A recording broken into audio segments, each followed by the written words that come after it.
የመጨረሻዋ ብሩሽ። በዚህ ዓለም ላይ አንዳንድ ሚስጥሮች ቢቀሩ ይሻላል ይባላል።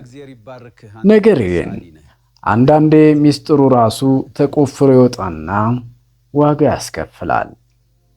ዛሬ የምነግራችሁ ታሪክ በአንድ ሚስጥራዊ ሳሊና በስተጀርባው ባለው አስፈሪ እውነታ ዙሪያ ያጠነጥናል።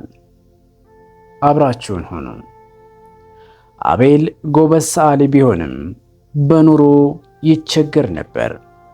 አንድ ቀን ግን ሕይወቱን የሚቀይር ስልክ ተደወለለት። ደዋዩ አረጋዊው ገብርኤል ነበሩ። ለአንድ ሳምንት ቤተ መንግሥት በሚመስለው ቤቴ መጥተህ የቁም ምስሌን እንድትስልልኝ ይፈልጋለሁ፣ ክፍያው ደግሞ ሕይወትህን ይቀይረዋል አሉት። አቤል ሳይጠራጠር ተስማማ። አቤል ወደ ግዙፉ ቪላ እንደገባ አንድ ሕግ ተሰጠው። ከመኝታና ከስዕል ክፍሉ ውጪ ወደ የትኛውም ክፍል ዝር እንዳትል።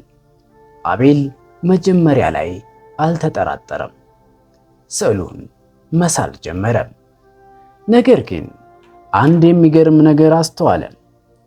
አረጋዊው ገብርኤል ስዕሉ ላይ ጭረት ባለ ቁጥር በገሃዱ ዓለም ሕመማቸው ይጨምራል። ስዕሉ እያለቀሰ ሲሄድ ራሳቸው እየከሱና እየደከሙ መጡ። በአራተኛው ቀን ሌሊት አቤል አንድ ድምፅ ሰማ። ከታገደው ክፍል ውስጥ የለቅሶ ድምፅ ይወጣ ነበር። ጉጉቱ ስላሸነፈው በሩን ከፈተው። ያየው ነገር ግን ደሙን አቀዘቀዘው። ክፍሉ ውስጥ በደርዘን የሚቆጠሩ ስዕሎች አሉ። ሁሉም ስዕሎች ልክ እንደ ሰው ይተነፍሳሉ። በአንድ ጥግ ላይ ደግሞ የራሱን የአቤልን ስዕል አየው። ግማሹ ተስሏል። አረጋዊው ገብርኤል በሩ ላይ ቆመው ነበር። አቤል ሆይ፣ እኔ የምኖረው በሰዎች ነፍስ ነው። አንተ የኔን ስዕል ስትጨርስ ያንተ ስዕል ደግሞ በራሱ ይጠናቀቃል። ያኔ እኔ አንተን ወጣትነት ወስዳለሁ። አንተ ደግሞ እዚህ ግድግዳ ላይ ለዘላለም ተስለህ ትቀራለህ አሉት።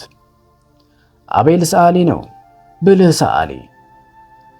በመጨረሻው ቀን ስዕሉን እንዲጨርስ ተፈቀደለት። አቤል ግን የሳለው የአረጋዊው ፊት ሳይሆን አረጋዊው የያዙትን ሚስጥራዊ ቁልፍ ነበር። ስዕሉን እንደጨረሰ ገብርኤል በድንገት ወደ ስዕልነት ተቀየሩ። አቤል ነፍሱን አተረፈም። ነገር ግን ከዚያ ቀን ጀምሮ አቤል ብሩሽ ነክቶ አያውቅም። ምክንያቱም የሳለው ነገር ሁሉ ነፍስ እንደሚዘራ ያውቃል። ይህ ታሪክ ምን ያስተምራል? ስግብግብነት መጨረሻው ጥፋት ነው ወይስ አንዳንድ በሮች ባይከፈቱ ይሻላል? ሐሳባችሁን በኮሜንት አሳውቁኝ። ለተጨማሪ ልብ አንጠልጣይ ታሪኮች ሰብስክራይብ ማድረጋችሁን እንዳትረሱ።